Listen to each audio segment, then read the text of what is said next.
Good morning, everyone. We're just waiting for some folks to arrive, so it'll be just a few minutes.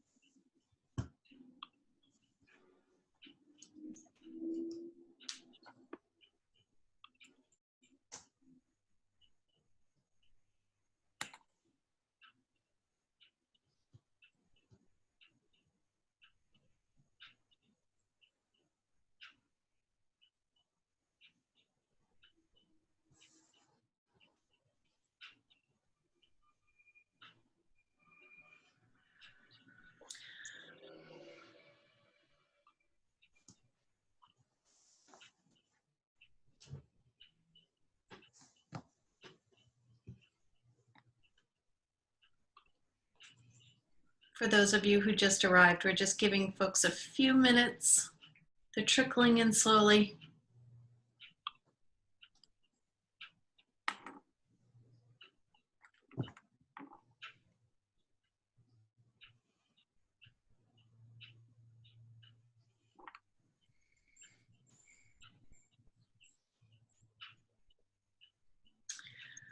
All right, well, let's get started because I know it's after 10 and we want to keep in mind everyone's time.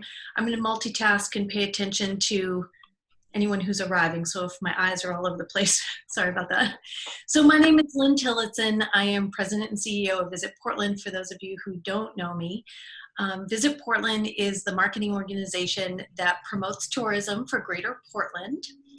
So as you know, that tourism's been hit hard this season, and we are wanting to provide information for our area businesses that will allow you to start to open up and get prepared to greet people. So during this time, it's really important to have great customer service, to manage people's expectations, and provide information for both your regular customers who are used to experiencing things, as well as the new customer. Because it's really important to make a really good first impression. It'll be the people who do it the best will get great word of mouth, great social media, and that's what's going to be really important as we continue to do business differently. Everyone's doing business differently. So I want to introduce our team.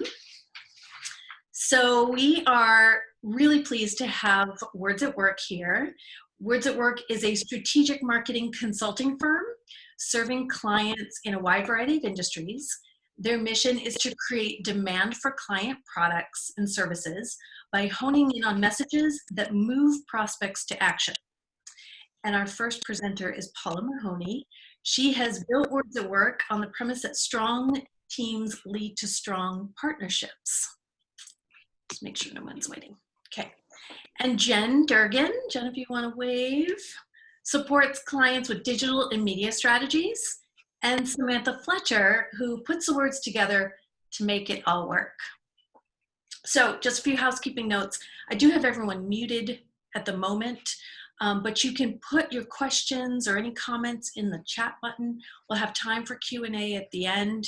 And I think maybe you might be able to raise your hand at the end if you actually want to be able to say something. I'm recording this, so if anyone wasn't able to make it or you want to share it with your team, you can do that after. And let's get started. So, Paula, what have been the key learnings that you've taken from clients that can be shared with our business owners in the hospitality and retail segment? Good morning, Lynn, and thanks everybody for jumping in on yet another Zoominar, emphasis on the zoo, I think. We've been, a lot of our clients have been essential services, and so they were not shut down over the course of the last 3 months, and we've been helping them pivot their messages to find new opportunities to support their clients with new products and services, and And most important now in the last, say, 3 or 4 weeks, as they've been reopening to their customers, we've been helping them develop the strategies for getting the new protocols out there, what their employees will be doing to greet customers and prospects, and what's expected of their customers. And probably, Lynn, the biggest learning that we've had, and some of this comes from my own personal experience, like going to the grocery store, and going out and about again. It's a kind of a combination of 51st dates and sorry, you hear the phone in the background. 51st dates and some kind of weird muscle memory that is overstimulated when we get into situations. So what I mean by 51st dates is we all have our favorite places to go, and we all know what it's like when we go to those places. So we have an expectation that when we go there for the first time in 3 months, it's going to be just like it was when we left it. But that's not the case anymore. We're in a whole new world. And everyone needs to know what is expected of them in this new world so that it goes well when we come back. So what kind of things am I expected to do when I go to my favorite retail store, my favorite bar, my favorite restaurant, so that I can do my part and we can have a great experience. So that's what we've learned. Great, thank you. So as we move forward, how should business owners communicate the expectations to the customers? We need to keep it simple, Lynn. In the past few months, we've all experienced a flood of adrenaline and cortisol, and you've heard people talk about that.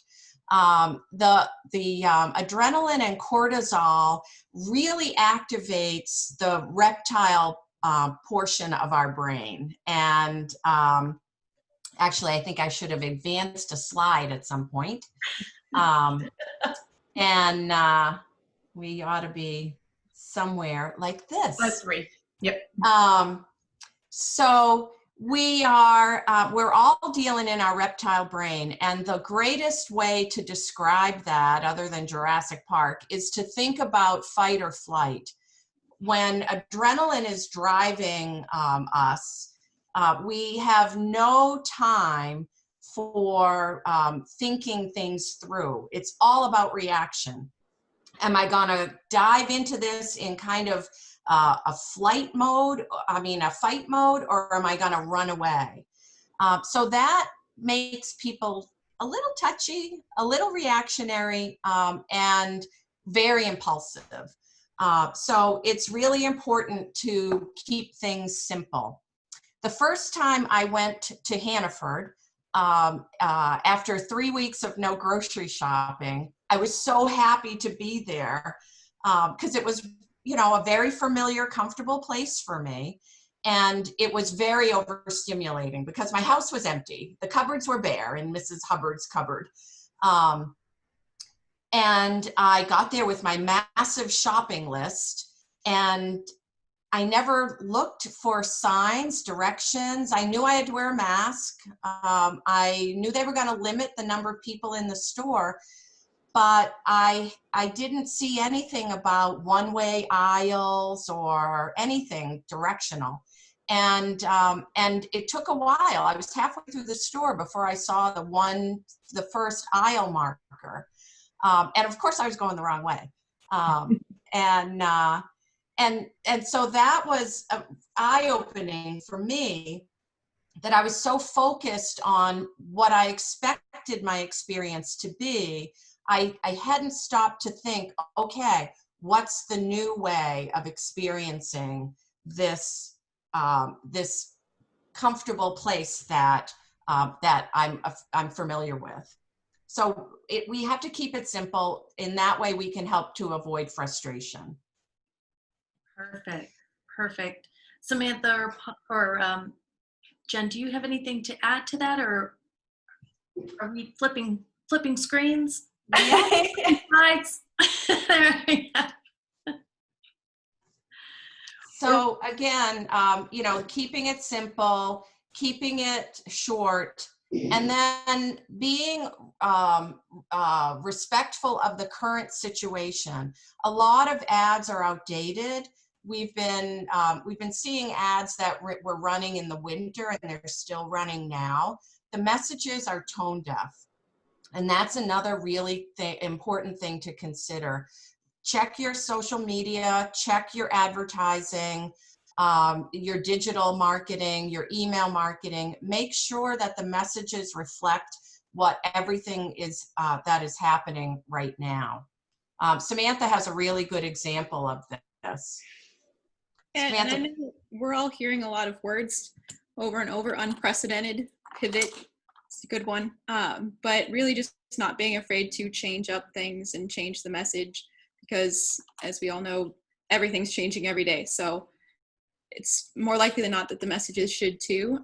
But things to keep in mind to not do or say, as we're all pretty emotionally charged right now. So we have two examples here. One on the left there, that's, it's great information. Everyone's really excited. It's a lot of emojis. They're kind of hard to sift through.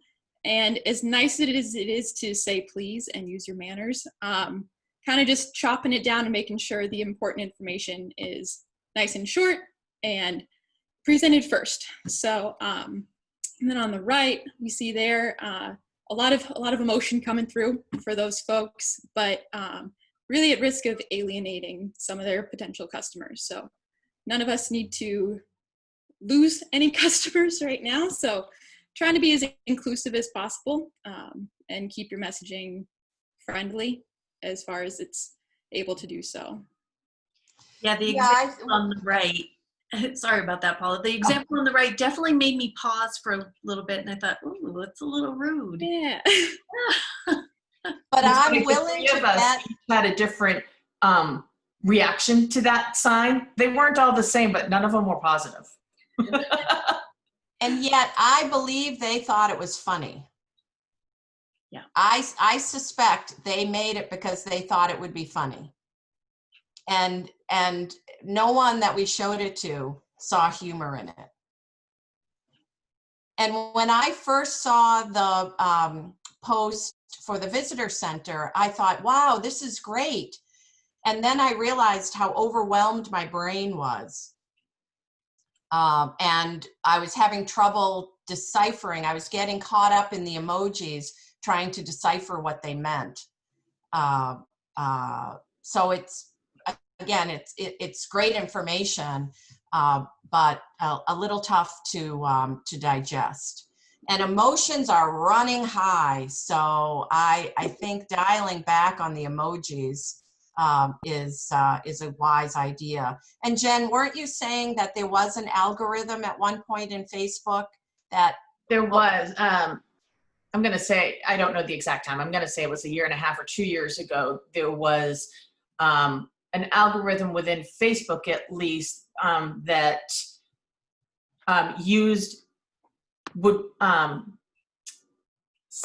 would highlight your post. Sorry, I was searching for the right word. My goodness. Would highlight your post if you use more emojis. Like it would give you credit for using emojis within text. And I think that people, that spread as it always does, and people start doing it, and then the algorithm changes and it's onto a completely new thing that Facebook will reward you for. And it's hard to keep up with all the algorithms, goodness knows. But, it could also be at this point that Facebook would almost dock you for using too many emojis within text. So no one is going to, except the people that do it for a living and are on there every day and can understand truly how algorithms work on Facebook. it's hard to keep up with the trends, certainly, but if you've been doing the same thing within Facebook for the past year or so, you might want to just Google it and find out what is the most recent tactics to use as far as getting your post visible and seen and promoted within the Facebook algorithm. Great. And you have Okay. some good before and after examples, right? Yeah. Samantha has a great one. So Samantha, you want to Yeah. take this one? So, I mean, folks are hungry for information right now. They want to know when they can see you next and how best to do so. So they're going to be checking your social media, and so you want to make sure that you have the information up there, but just arrange in a really digestible format for folks. So this is a post off a restaurant's page that, they're really excited to announce that they're open, but as you can see there, it's a lot of words all in one block. So it's a little, I don't want to say it's intimidating to read, but it is. We all have really short attention spans right now. So it's pretty blocky, and it's lacking in a little bit of order. You want to give folks the most important information first and keep the more personal and less important information last. So, and also there's not any sort of call to action to get them to come back or check back or give you a call or check another platform. So I went ahead and just reordered it and made some changes. So as you can see, there's a little more spacing in there. It's a little cleaned up that way, and we've ordered it with numbers. Everyone loves a good list. Kind of getting the information out there, 1, 2, 3, 4 right away. Also a good disclaimer, so folks can know that it changes, so it takes the onus off of you, because you don't want people to say, well, you didn't tell me right away. So make sure you put that in there, just keeps your back covered. And also gives them a reason to come back and check with you and see what else you're doing next. So, and you don't want to clean up the personality. Like in the previous example, they had a bunch of fun emojis, and it's Bill's birthday, which is important because it's Bill. So we want to keep that in there, but we just want to put it at the end. So when people get down there. And something else just to keep in mind, like with Paula's Hannaford example, everyone's putting their directional signage in a lot of different places. Some of it's on the floor, some of it's at eye level, some of it doesn't exist, but you want to let people know where to look. So just personalizing your directions and instructions for people, saying, don't forget to look down and find the spacing markers, etc. So just keeping it personal to you. And helpful too, right? Absolutely. Definitely. I find this so much easier to read. I'm a very visual person anyway, and I love bullets and lists and white space. My staff always gives me a hard time, in her white space. So the next question, do you have any recommendations on how businesses can reopen safely outside of their traditional experience? So we've actually been seeing a lot of our clients being very innovative in pivoting in terms of service delivery. It might be hard for a hotel or a motel. There's only so many ways you can give somebody a bed to sleep in at night. But restaurants, retail stores, the attractions, look at the ways that people are using drive-ins, drive-in movie theaters right now. It's really cool. So we've been asking our clients to, and this is hard, I admit this is really hard with all of the adrenaline and the reptile brain in charge, but we're asking people to brainstorm. Just ask a whole bunch of what if questions. Or how can you repurpose your product, your service, your area, and to also ask the question, what new thing does your prospect or customer need as a result of this experience? So drive-in movie theaters are a great example. What new thing do your prospects need if you're a drive-in movie theater? Well, they need a place to hold graduation. They need places to hold events, and a big screen with people in their cars is a great way to get 100 people to see the same thing all at the same time. So who would have thought a graduation could take place at a drive-in movie theater? We've seen a few other examples of that around town. Jen, you want to fill us in what you've seen? Yeah, you want to move the, Yep. thank you. So this is an example. This is Isa Bistro, which is actually close to our office, and we love them. But they don't have the space to do an outside dining area within the guidelines, and so they've moved it more to a stay in your car and we'll bring the food to you and service, provide the service with a little tray on your window. I mean, it's inventive and it still is, within their personality, I would say. And they're just figuring out what they need to do for now. I mean, obviously this wouldn't work so well probably in January, but it's going to work for now. And then, they'll be able to figure things out from there. I mean, I think you just take baby steps. You find out one thing that works, and things are going to change. And as they change, you start looking at what services you can add as it gets more open. One of the things, though, that I love about the way they promoted this is they told you so much about what you can expect. And it's the little details, like the server coming out with a mask on, and the fact that they're using plastic tableware, but you can see that it's sealed and it's plastic wrap, so it's sanitary and it's safe. So subliminally, they're telling you a lot in these photographs. So again, back to the simple, basic, but convey your expectation. There's a few others that we've found. So the one on the left is actually behind $3 Dewey's, and I will admit I've walked past this area so many times in my life and never really knew it existed. Like, when nothing's there and you're used to your regular life, you don't notice these things, but they've done a great job using existing space within the guidelines of being able to open and welcome guests back. And, I think they also have it set up at the entrance to be able to manage people as they come in and exit. And they have this, I mean, it looks like, I'm sure they do have the spacing as far as the guidelines. So, they brought their existing furniture from the inside outside and are creating a space. And honestly, I think that this could be, I mean, if it's, going forward, this might be an option for them even after everything returns to a more open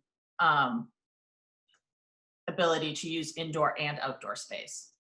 I like it. I would rather be there than inside, quite honestly, in the summer. But I think they did a great job with that, and it's pretty, and I like that. And then the other one, another one of my favorites in Yarmouth is Bruce's Burritos, and they have a really small space inside, and so they have used their outside parking spaces, and you have to reserve an outside parking space and the time that you'll be there. And when you get there, you call them and order, and they'll bring it out to you because they literally make their food within 5 minutes. They're super fast. So it's almost kind of like fast food, but it's better for you, freshly made. And they have managed to figure out how to make that work within their business model and still serve their customers. And I, for one, was very thankful when they reopened. I'm so amazed at how creative everyone is getting, and Yeah, I think the creativity just needs that help with getting that messaging out is really the biggest thing. And I too hope that we keep a lot of this outdoor seating. It's so nice. It So is. moving I love it. on, I'm always in yeah, search for new decks to be on in the summer. yeah, yeah. So moving on, what do you recommend for businesses to implement their plan and messaging? So, yeah, um, it's really important to practice and really think through the customer experience, and where are the loopholes. And I know many of us make fun, or I guess shouldn't say make fun, but I've often said that when I retire, I want to be something like the Walmart greeter because, what an easy job to have. But these days, the frontline person doesn't have an easy job. And the training of that first face that interacts with customers is super duper important. To keep in mind that we've got the 51st dates concept, we've got the reptile brain concept. People are so happy to be back out, or they're a little afraid, and maybe they're both. So dry runs, soft openings, whatever you want to call it, we think it's really important to have a walkthrough from start to finish of the full customer experience.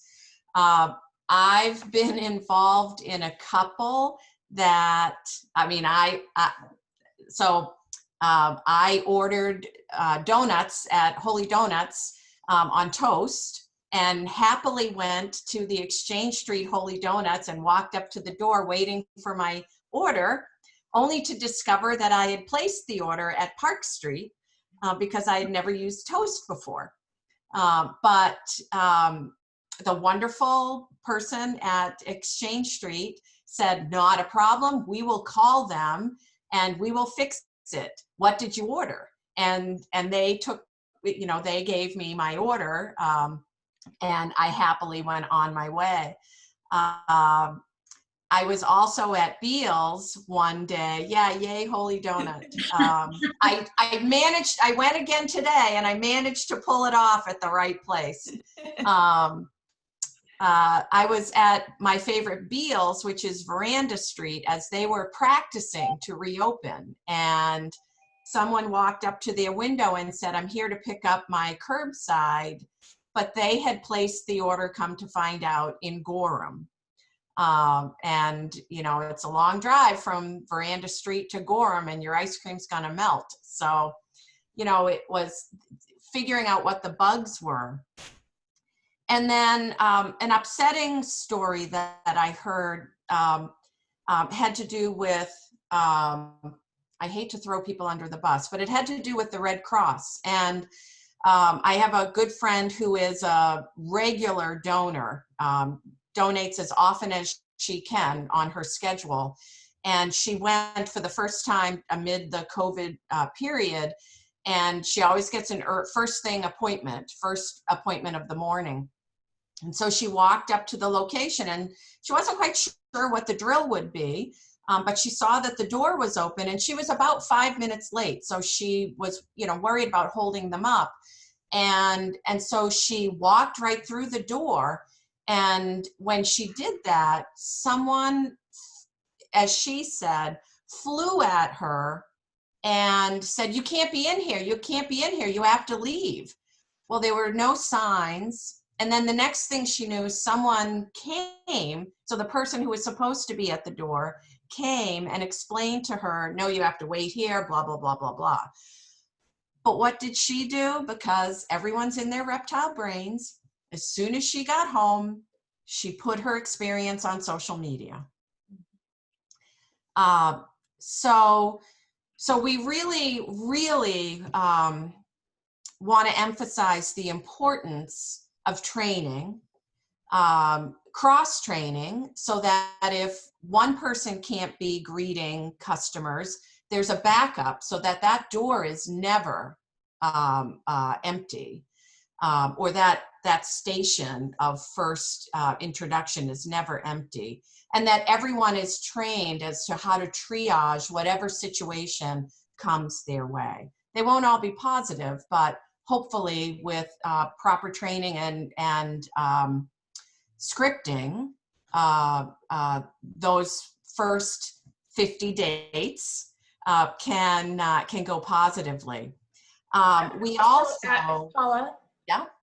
I think I would also add to use signage to your advantage. It might seem like overkill if you have you've trained everybody and you have a backup plan to the backup, but inevitably there are situations where things happen. And even if at the very entrance for the first impression of a customer coming to your establishment business, even if it's a sign that has your logo that says, please wait here, we'll be right back, or, you know, and it's off to the side, if somebody is standing there, the interaction will happen automatically. And, you know, obviously don't use my specific words, but just to have something there that if there isn't a person there, I think right now people are looking around for some sort of direction of what their next step should be.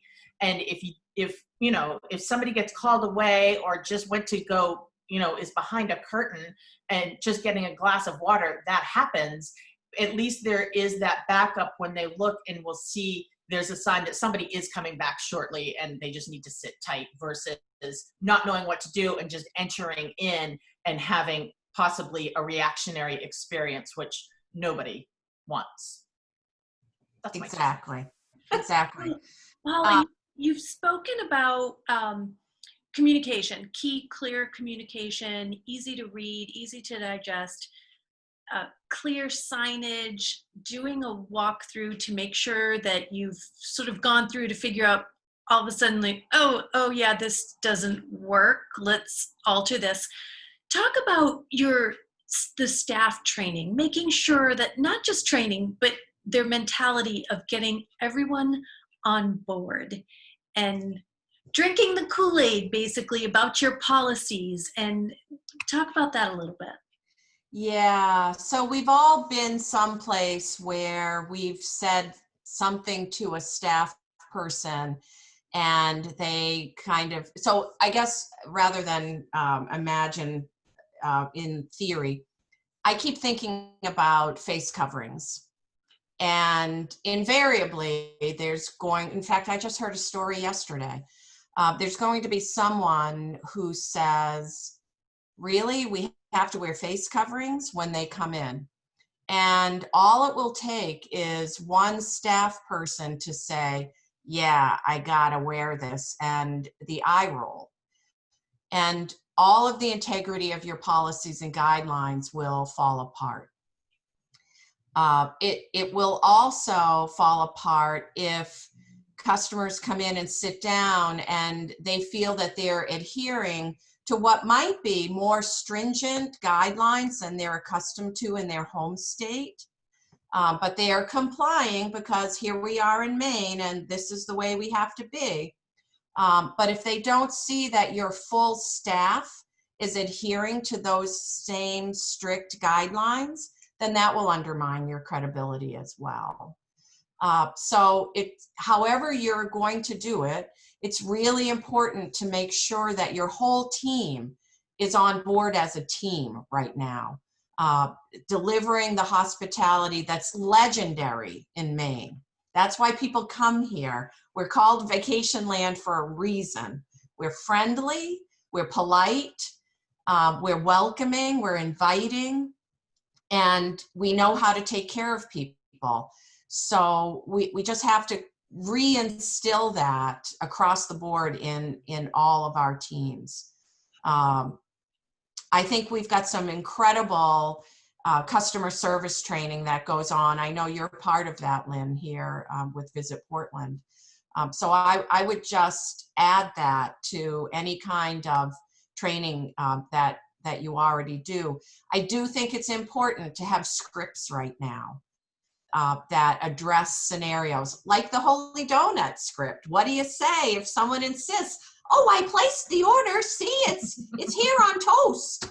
Because that's kind of what I did. So, that could have gone any which way. But I'm happy to say that clearly I wasn't the first one who had that problem. And they figured out how to fix it before I even realized it was a problem. I'll give a little plug to Hospitality Maine. They've been working with a local university, and I apologize, I don't remember which one, but between the university and Hospitality Maine, they came up with industry trainings that are really well done. So if you go to the Hospitality Maine website, there are some trainings that your staff can get on, what's happening and how to say the right things and all of that. So that's an opportunity for them.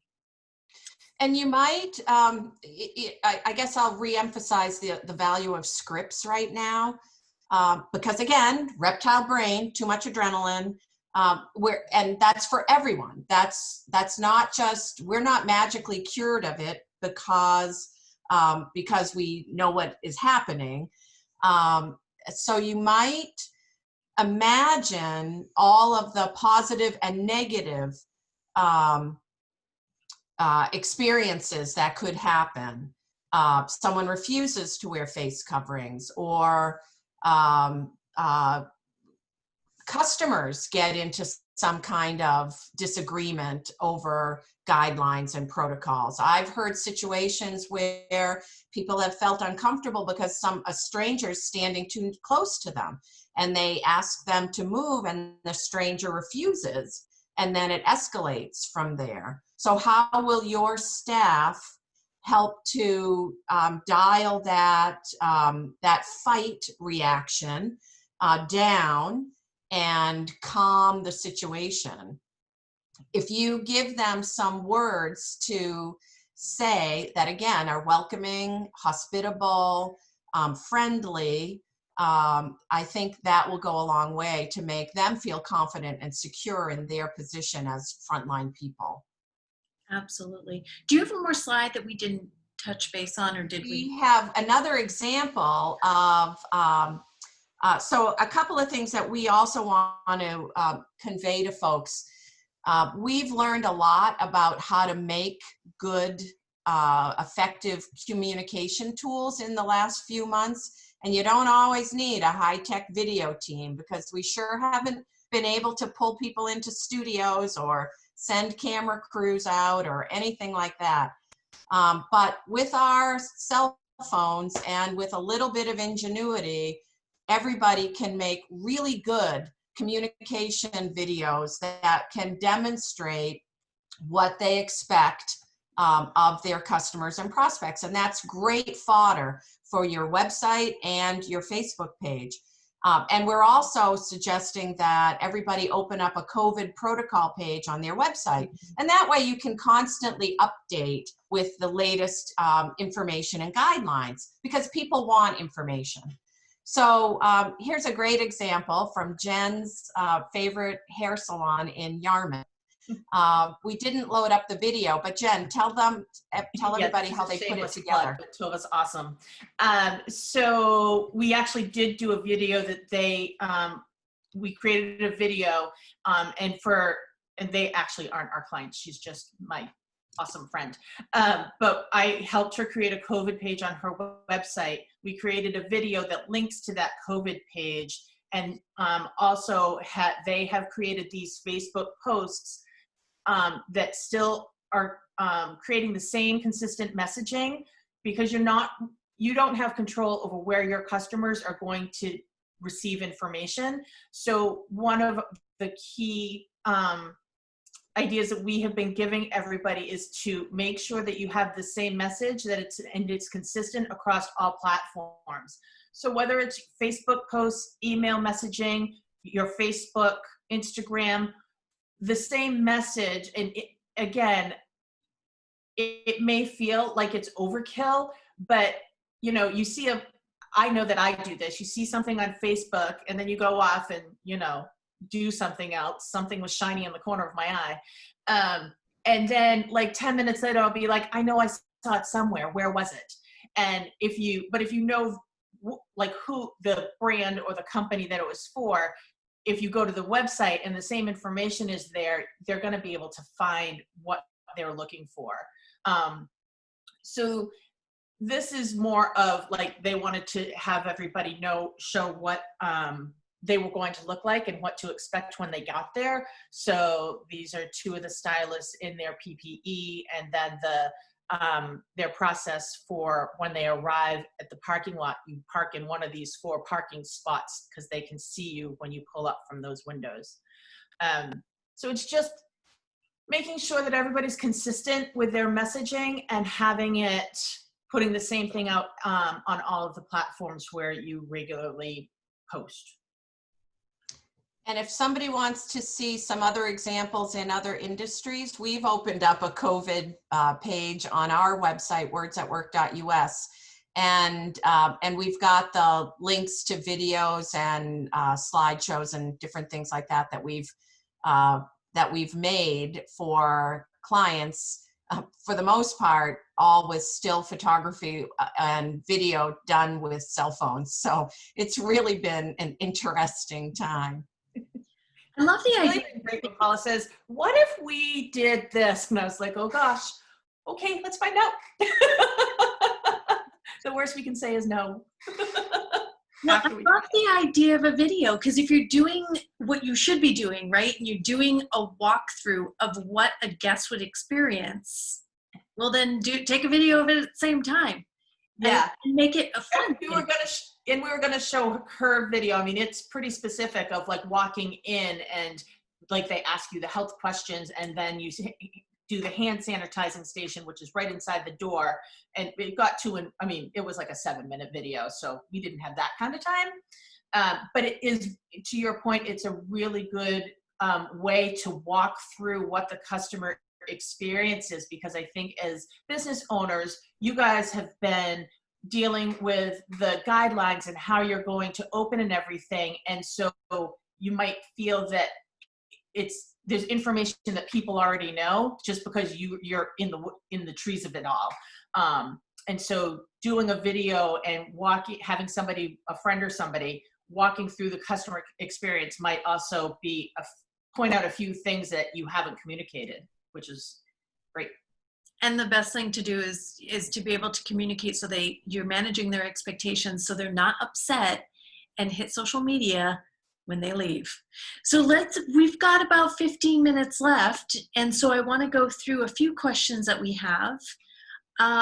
So Avery asked, what do you believe are some of the best action words used to communicate this information? I think he was talking about social media when we were talking about the emojis, and try to avoid those annoying words that we all are hearing. So any thoughts on that one? Well, so I pulled back to this screen. I don't have any problem with the words that they used. As Samantha pointed out, it's nice to say please, but right now I think it's really important to get right down to the crux of the matter. So maybe instead of, I'm looking at the porta potty, because when you're at the visitor center, isn't that the first thing everybody wants is the restroom? So I think we could reword that one as our restrooms are closed, porta potties available. You know, we don't need a lot of fluff words right now. And if there is action, to me, it would be, please wait here, or please, I think it would have to do with what their expectations would be. And that would be specific to whether it's a restaurant or a hotel or an attraction. Tell them what you want them to do. Wait, call, ring the bell, put on their mask, And without Avery, a lot of fluff. I'm sorry. no, that's okay. Avery, one other thing, and I didn't actually put it in my rewritten example, but letting folks know that it's okay to ask questions when they're there, and really inviting them to inquire with the staff, because right now everyone wants to do the right thing and they just have questions. So, always say, please feel free to find an associate, and if something's not working for you or if you have any questions. So being as inviting as possible. I think And that I would add to Lynn, I would add to that if you don't want them to call, say that. My experience has been that most businesses' phones are ringing off the hook and they can't keep up with them. And we all have the same question. Are you open? Do I have to wear a mask? Put that in your post, how to communicate with them if they can't get through on a phone. perfect. Maureen just mentioned, when I mentioned the Hospitality Maine, they actually partnered with Eastern Maine Community College. So just a little FYI there. And Kaylee is, she's Prevention Action Change. Maine is holding virtual de-escalation training classes for hospitality workers. And all of her team at Rising Tide took it. And I asked her if it was with Hospitality Maine, if it was the same thing. But she put a link in the chat button for PAC Maine. So that's another resource for all of us. And Maureen LaSalle said, check out the video at the Cliff House, that they did a really good job. So I think learning from all of us, everyone sharing information is really helpful. We're all navigating this together, right? We have no idea who's been through this before. And if we're working with our customers to say, share your feedback with us and not on social media, it helps everyone to learn and make it a better experience for the next one. Yeah, that's a point I'd like to emphasize, Lynn. I think it could be helpful to have signage around what kind of reviews would be helpful right now, and what kind of response you would appreciate directly through either email or instant message or even a handwritten note. But asking people if they see something that should be different, to please share it privately as opposed to putting it on social media right now. I think that's super important. Absolutely. Just a little bit of kindness goes a long way for everyone right now. Mm-hmm. Mm-hmm. Kelly Edwards shared the de-escalation video from Retail Association of Maine in partnership with Mix Kelly Blues. So those are some really, I will save this chat and I'm going to send a copy of the recording to folks who registered. That way they can share it with other people. And I'll put some of these links that people have shared in the chat room with everyone as well. Let's see. Well, we've got a few minutes, but if anyone has anything to add for questions, or if there's any final thoughts that you have. Anyone? Sorry. And we get to the last. Oh, us or the audience? Well, you guys, for any final thoughts, audience, put in their chat.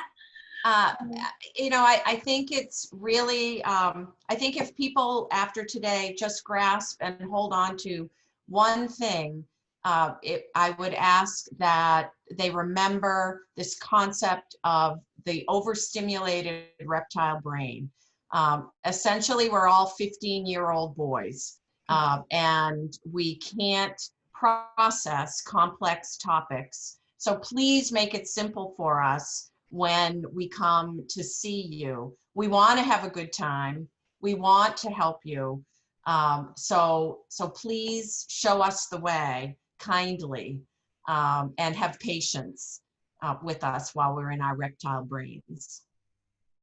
Thank you. Thank you, Paula, Jen, Samantha. I really can't thank you enough, because we're all trying to figure this out. Everyone's doing something different. And just, sometimes you think, oh, it's basic, communicate, have signage, basic information, but it's just still everyone's so deep into what they're doing and trying to survive and being creative that sometimes you forget things that seem really simple, but it's really a good reminder. Thanks, Lynn. And good luck, everybody. But Thank just you, remember, guys. you guys are business people for a reason. You're creative, and you guys have the tools to solve it. Yeah, absolutely. And pretty soon we'll all be together face to face. I can't wait for that. I know, right? Yeah, Goodness. yeah. Thank you. And reach out to me anytime. My email and phone number are on our website, visitportland.com. I'm happy to help with anything. I've been talking to a lot of people.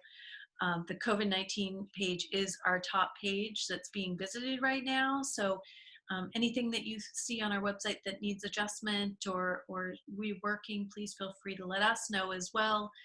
And we really appreciate it. And we hope to see everyone soon. Yeah. Bye, everybody. Bye. Have a Bye. great Thank season. you Stay all. healthy. Bye.